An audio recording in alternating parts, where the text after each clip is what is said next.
Des insurgés ont attaqué la ville de Djibo, au Burkina Faso. Beaucoup de soldats ont perdu la vie. Le capitaine Ibrahim Traoré n'était pas sur la liste des victimes, mais cette attaque était en réalité destinée à lui.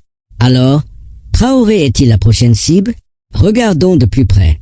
Les journaux parlent de chaos. Des groupes armés ont attaqué une base militaire, tué des dizaines de soldats, puis ont disparu.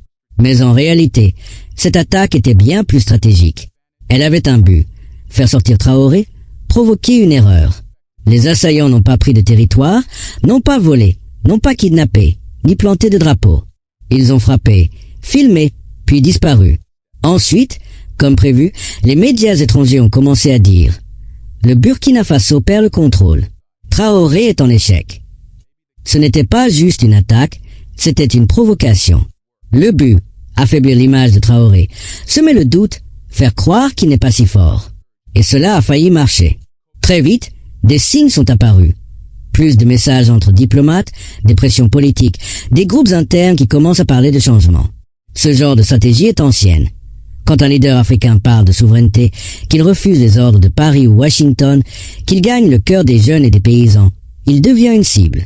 Puis, comme toujours, les ennemis apparaissent, parfois en uniforme, parfois dans des ONG, parfois en silence. Leur but, briser le symbole, faire tomber le leader, sans en faire un martyr. C'est ce qui arrive aujourd'hui à Traoré. L'attaque de Djibo était une tentative de déstabilisation. On veut l'épuiser, le pousser à demander de l'aide extérieure ou créer une crise interne pour le remplacer sans intervention étrangère directe. Aujourd'hui, il est surveillé. Des drones sont repérés près de ses déplacements. Les communications sont coupées dans certaines zones. Des aides internationales sont proposées, mais avec des conditions cachées. La guerre ne se joue plus sur le champ de bataille, mais autour du fauteuil présidentiel. Depuis Djibo, les banques ont commencé à fuir, les projets ont été arrêtés, les primes d'assurance ont grimpé. On appelle ça des décisions économiques, mais en réalité, c'est une pression déguisée. Et ce n'est pas tout. Les ambassades restent silencieuses. Pas de messages de soutien, pas d'offre d'aide. En coulisses, les diplomates tentent d'isoler le Burkina Faso. On présente Traoré comme un danger pour la paix régionale. Le but, l'isoler, comme un virus. Dans les médias, c'est la même chose. Les articles parlent de chaos, mais sans source locale. Tout vient d'experts anonymes ou d'organisations étrangères. Ce n'est pas juste du journalisme, c'est une guerre d'images.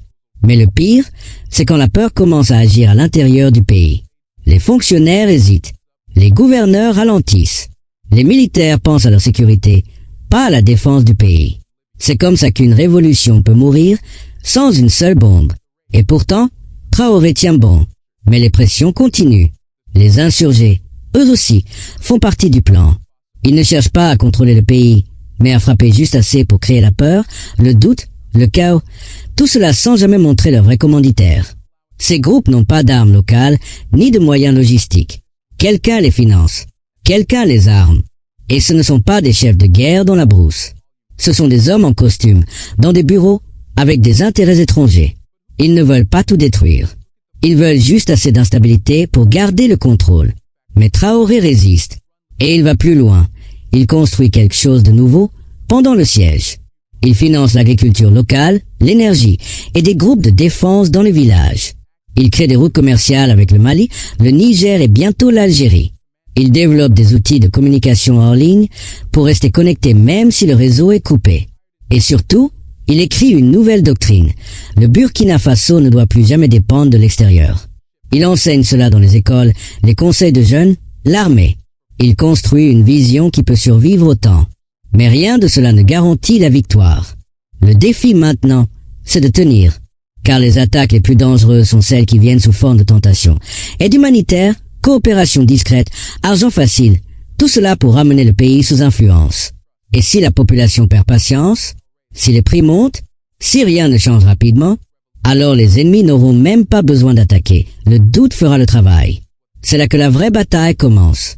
Traoré doit renforcer la loyauté, éliminer ceux qui travaillent en secret contre lui, partager le pouvoir, que chaque région sente qu'elle construit l'avenir du pays, dire la vérité, expliquer au peuple que le pays est en guerre, même si elle ne se voit pas, que l'ennemi, c'est la dépendance, que la bataille est pour l'avenir. Parce que si Traoré reste silencieux trop longtemps, ses ennemis prendront sa place, pas avec des armes, mais avec le silence, les deals cachés et la lassitude. Alors, à vous, pensez-vous que Traoré tiendra le coup? Que devrait-il faire maintenant?